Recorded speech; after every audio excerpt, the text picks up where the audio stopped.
As it's true for many of us in this room, we remember August, and we remember a reunion, a SWAS reunion. And what I remember is Lane running up, flashing that mischievous smile. And although I hadn't seen him for probably about 30 years, it was instantly back to high school. I was struck by how quickly we connect. And I've thought since, what is it that enables us to connect again after such a long period of time? I never knew Lane as a man until that day. I had the misfortune of knowing Lane as a teenager. Like so many other teenagers, Lane was wrestling with his identity. Who was he today? Different from yesterday. Who knows what he'll be tomorrow? And testing his independence, as Jerry said earlier, sometimes in ways that some of us adults living around him didn't appreciate.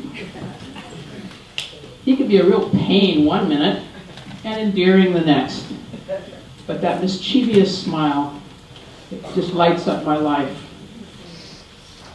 For those of you who don't know me, I was one of the teachers in the SWAS program, and we really had an incredible opportunity to get to know students in a very different way, a way that most teachers don't have an opportunity to do. And I've been thinking about what those pieces of Lane were that I got to know through that experience.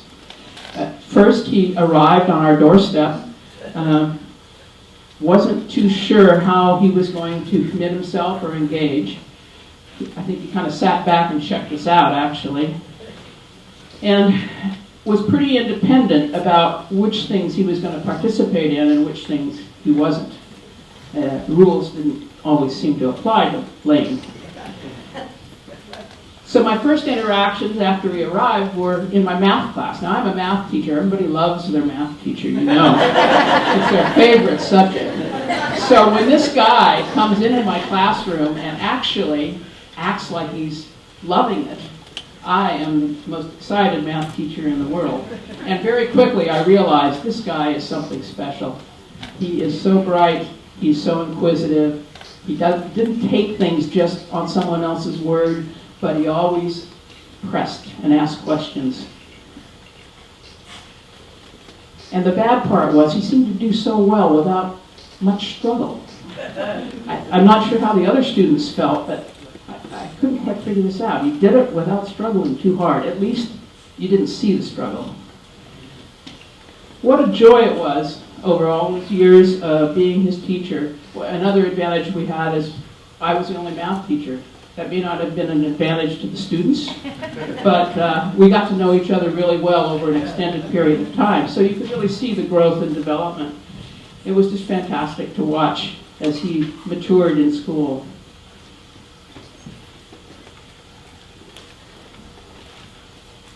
As he got settled in and he began to realize that he had a capacity to make a positive impact on the school community, I think he also began to more overtly express his wide range of possibilities for his future. Nothing was impossible.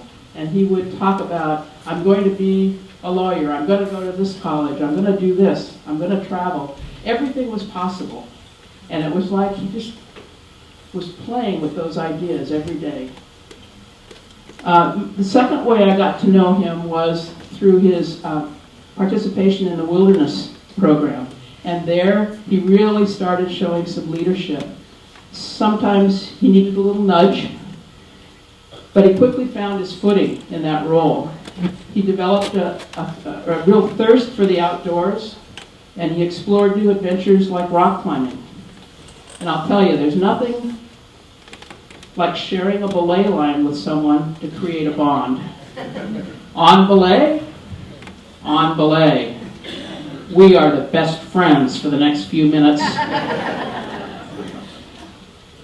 Since I was responsible for a lot of these activities, I always had to pick leaders, student leaders, that I could really feel confident in. Student leaders that I knew out in the wilderness with a small group of their colleagues, if something happened that wasn't on the script, would they know what to do? And absolutely, I always knew that Lane could figure it out. I could trust his judgment in those situations. I could trust that he would have the creativity to be able to deal with whatever came up. And of course, most teen-adult relationships have their ups and downs. We would both get really exasperated with each other. We'd say some things that we pretty much regretted later. But we would always emerge with a deeper respect, I think, for who each of us was as our relationship grew and developed over time. Lane didn't lack confidence in himself and was not shy about sharing his assessment of the situation. Sometimes his cockiness